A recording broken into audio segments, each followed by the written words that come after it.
Am I? Am I in Cloudsdale? In the past? Not just that, but there's something else that's different. I can't quite put my hoof on it though. Well, whatever. I guess now is as good a time as any to finally start talking about the Cutie Remarks alternate timelines.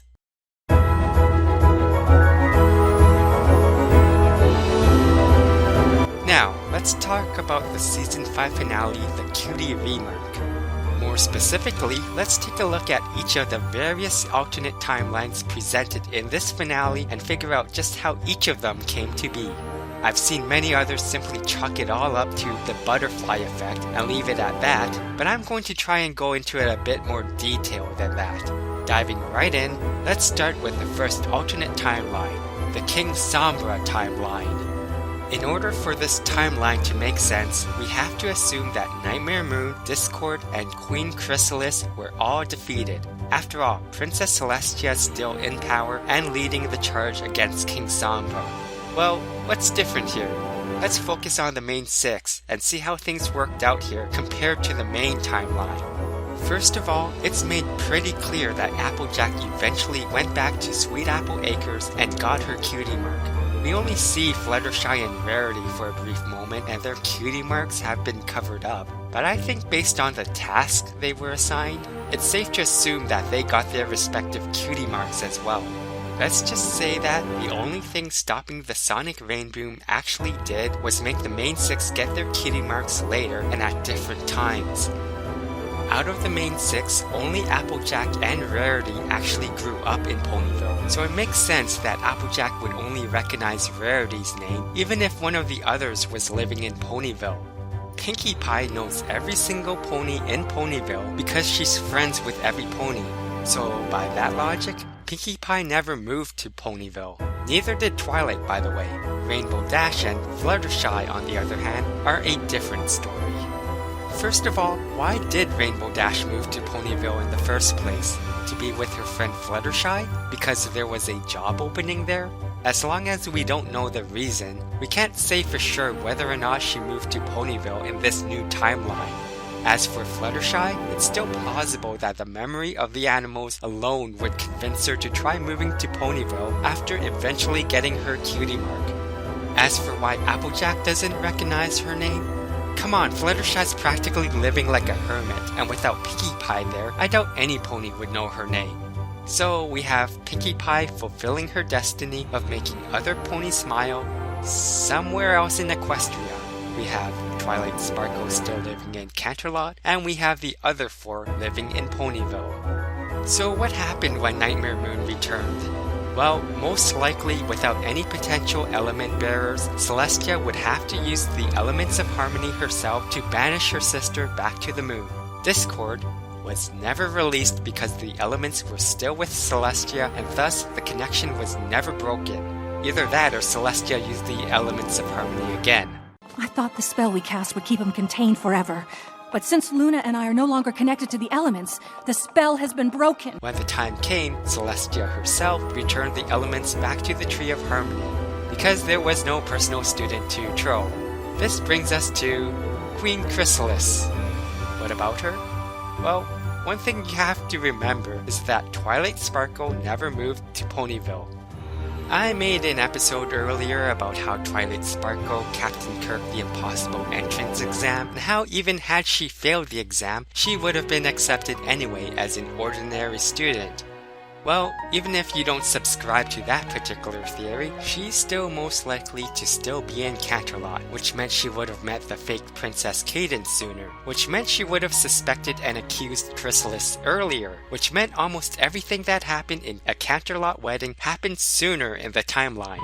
How does this change things?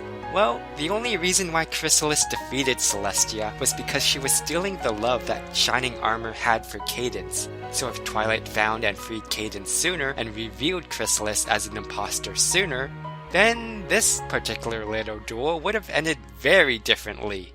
After that, King Sombra returns to power, and without Spike there, he succeeded in taking over the Crystal Empire. As for Tirek, without Discord's help, he likely didn't get very far. Maybe he tried to sap King Sombra and lost or something, I don't know. So, moving on, the Queen Chrysalis timeline. Let's take a moment to think about what exactly is different here. Well, Fluttershy became friends with the bullies. This may not seem like much, but think about this for a moment. What else would that change? For one thing, she never would have dropped down near Ponyville where she met all those animals. She most likely got her cutie mark as the animal expert, but under very different circumstances. Without that memory of those little woodland creatures, she would have absolutely no reason to move to Ponyville. So, let's just move her and Rainbow Dash over to Cloudsdale. But what does this mean exactly? Remember the Season 1 episode Dragonshy? You know, the one with the red dragon whose snores could have covered all of Equestria with smoke? Yeah, pretty big deal. In the original timeline, Celestia delegated that task to Twilight because she was closer, I guess? In the other timelines, however, Celestia or some pony she sent went to deal with that little problem. For whatever reason, maybe because of her expertise with animals, Fluttershy got roped into this mission as well. So, Dragonshy still happened, just with a different set of ponies. In the Chrysalis timeline, however, Fluttershy doesn't live in Ponyville, and therefore would not have been recruited at all. Without her help, the ponies sent to deal with the dragon probably didn't do so well. In fact, Celestia herself might have had to step in. In other words, Celestia spent time away from Canterlot, and that's when Chrysalis made her move. With Celestia gone, Twilight Sparkle herself may have had attempted to take on Chrysalis on her own, and lost. It's also possible that because Chrysalis didn't have enough time to sap away all of Shining Armor's strength, she took him and Cadance more seriously as a threat and dealt with them directly. By the time Celestia got back to Canterlot, it was already too late. Maybe she was ambushed. Maybe she was tired after dealing with the dragon. Whatever the reason, Chrysalis beat her.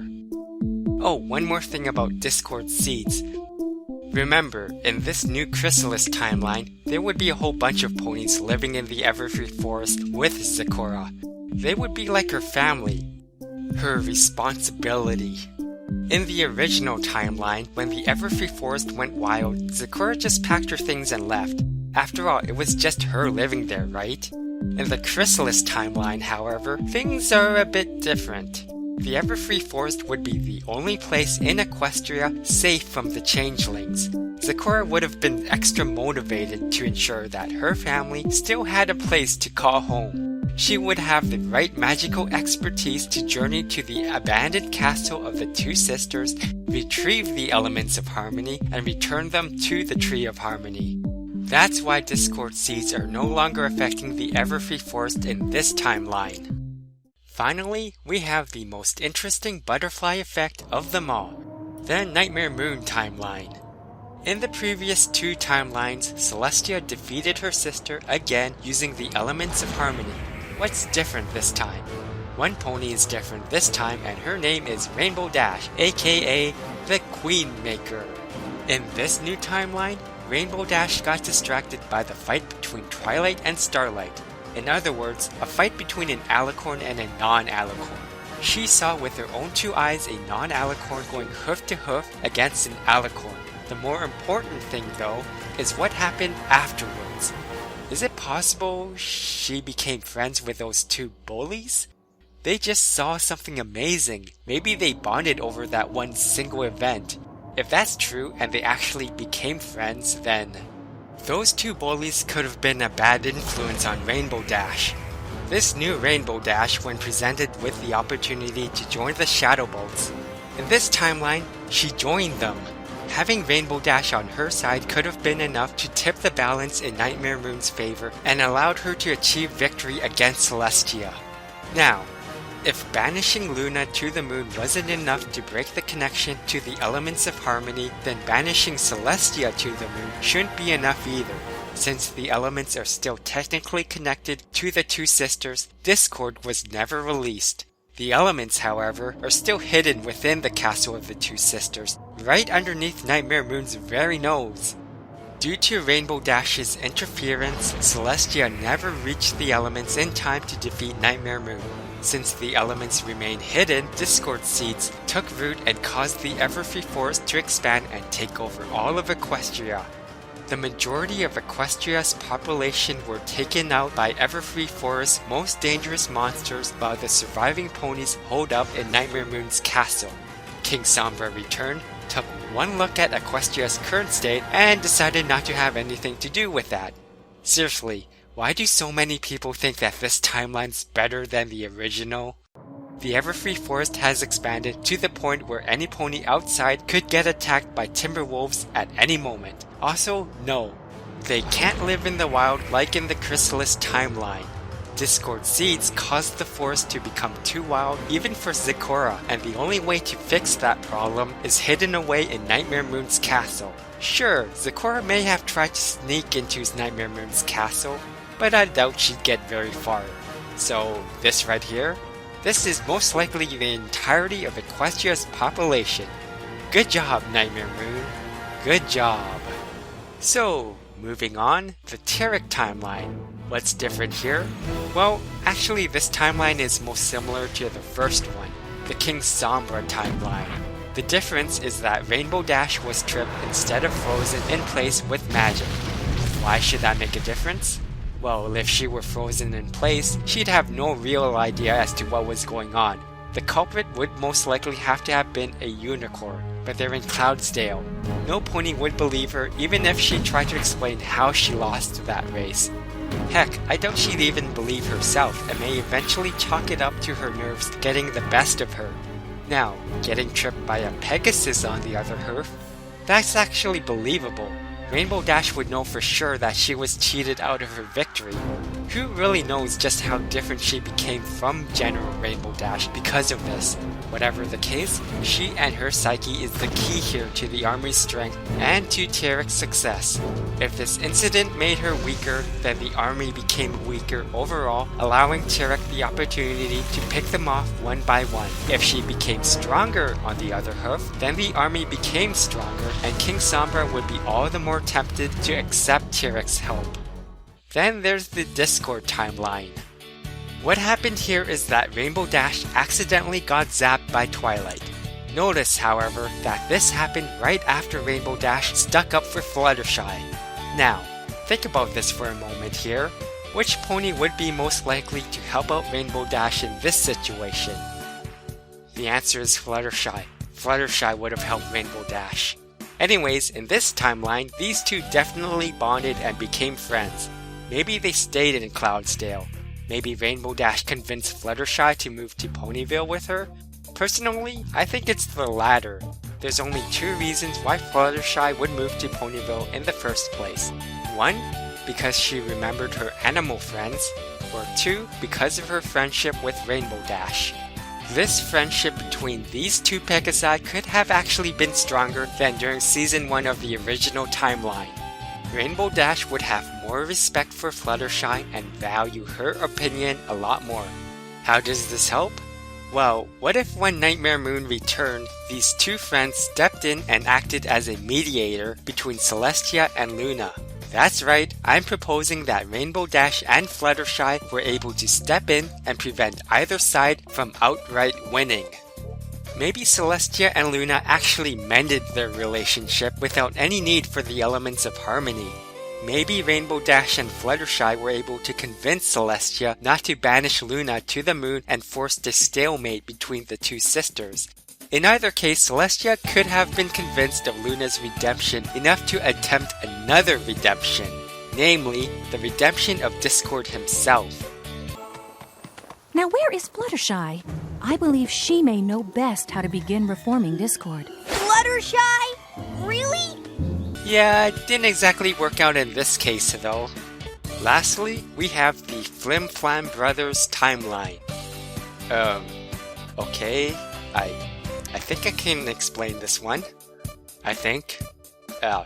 Anyways, this timeline would be most like the Queen Chrysalis timeline. The only difference is that Fluttershy probably didn't become long-term friends with the Bowleys. I very much doubt Starlight would stick around and keep secretly helping out Fluttershy with her flight lessons. So, what does this mean? It means that Fluttershy most likely left Cloudsdale, but not necessarily to Ponyville. If anything, I would place her in Canterlot because of the Garden of Animals. She probably got a job there as a groundskeeper or something, and when the time came, she got recruited into dealing with the Red Dragon from Dragonshy. Her presence in Canterlot could also have another effect. In the King Sombra timeline, the invasion of the changelings happened earlier. If the Flim Flam Brothers were there as well, maybe they got caught up in the battle that happened there?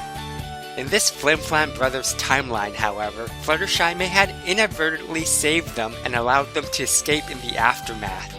These two brothers then took over Sweet Apple Acres, then used their profits to invest in the war effort against King Sombra.